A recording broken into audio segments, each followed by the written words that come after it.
शुक्रवार नवंबर 7, 2025। हमारी प्रतिदिन की रोटी मिनिस्ट्रीज की ओर से आप सबको मसीही सलाम मिले। आज के संदेश का शीर्षक है बर्बादी का सर्वनाश, जेम्स बैंक्स की ओर से। आज के पवित्र शास्त्र का भाग लिया गया है उत्पत्ति की पुस्तक, उसका 3रा अध्याय, उसके पहले पद से 10वें पद तक।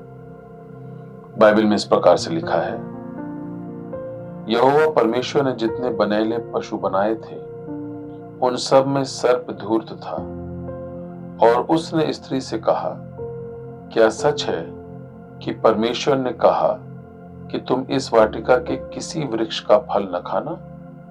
स्त्री ने सांप से कहा, इस वाटिका के वृक्षों के फल हम खा सकते हैं, पर जो वृक्ष वाटिका के बीच में है उसके फल के विषय में परमेश्वर ने कहा है कि न तो तुम उसको खाना और न उसको छूना, नहीं तो मर जाओगे। तब सर्प ने स्त्री से कहा, तुम निश्चय न मरोगी, वरन परमेश्वर आप जानता है कि जिस दिन तुम उसका फल खाओगे उसी दिन तुम्हारी आंखें खुल जाएंगी और तुम भले बुरे का ज्ञान पाकर परमेश्वर के तुल्य हो जाओगे। सो जब स्त्री ने देखा कि उस वृक्ष का फल खाने में अच्छा और देखने में मनभाऊ और बुद्धि देने के लिए चाहने योग्य भी है, तब उसने उसमें से तोड़कर खाया और अपने पति को भी दिया, और उसने भी खाया।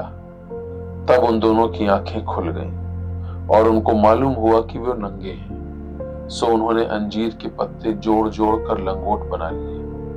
तब यहोवा परमेश्वर जो दिन के ठंडे समय वाटिका में फिरता था, उसका शब्द उनको सुनाई दिया।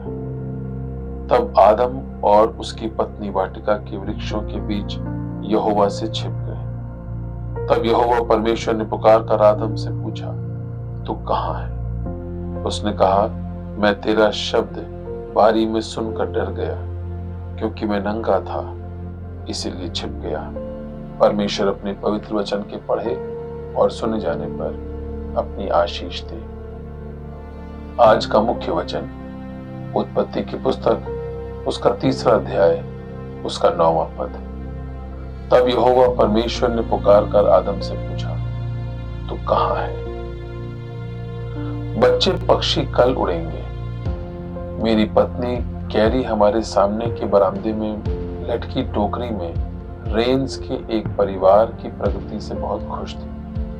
वह उन्हें रोज देखती थी। जब माँ घोंसले में भोजन लाती थी तो तस्वीरें लेती थी। कैरी अगली सुबह उन्हें देखने के लिए जल्दी उठ गई। उसने घोंसले को ढकने वाली कुछ हरियाली को हटा दिया, लेकिन बच्चे पक्षियों को देखने के बजाय एक सांप की संकीर्ण आंखों ने उसकी आंखों को देखा। सांप एक खड़ी दीवार पर चढ़ गया था, घोंसले में घुस गया था और उन सभी को खा गया था।